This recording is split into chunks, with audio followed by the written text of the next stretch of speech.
The adventurers push through the freezing gales as they arrive at 10 towns, a series of towns that have been plagued by eternal winter. As the party looks into the sky, they see a horrific figure with an owl face and a raggedy ice cloak. It crosses the sky upon a large arctic bird. Hello, I'm Dr. Arthur Malloy, penultimate Whittle 6th the 3rd.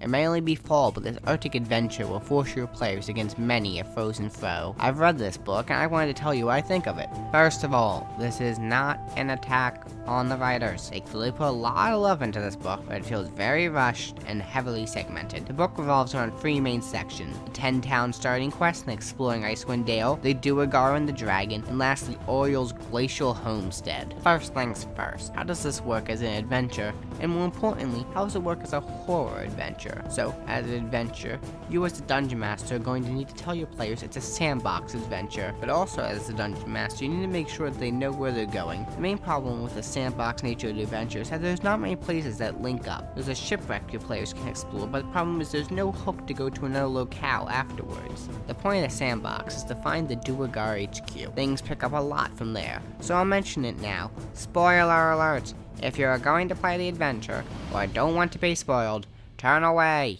You have been warned by this warning that has warned you. Duergar are plotting to release a dragon upon 10 towns so they can rule over Icewind Dale. Players are then forced to choose whether to take down the Duergar or the dragon before it's too late. This is a cool idea, but it loosely connects to the past 2 chapters. There are a few appearances of Duergar in the first chapter's quest, but there's almost none in the second chapter's quest. But what happens when you defeat the dragon or the Duergar leader? As the dragon flies, a maid named Valin Harpel helps them get to one of the 10 towns and set up defenses. Once the male monstrosity is dealt with, Valin tells the party that they know of Oriel's Island and how to get there. And after the party remembers that Oriel is not only the main villain of the campaign, but also has forced Icewind Dale into an eternal winter, they'll go after her. The adventurers must then find a way to Oriel's Island, and once they do, this is when the adventure really starts to pick up. Oriel's Island is full of great encounters and interesting monsters, and after the island, the players then enter the Caves of Hunger.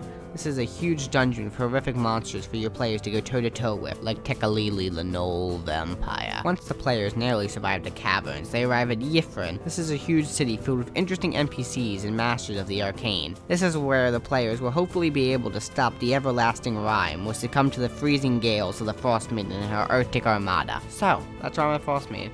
It's a fun, interesting book, but it could have more plot holes, and maybe another once-over, but viewers, do not fret, as along with Dungeon and Mad Mage, I'll be attempting to make this module the best book it can be, so look out for Rime of the Frost Maiden, the Rhyme and the Reason.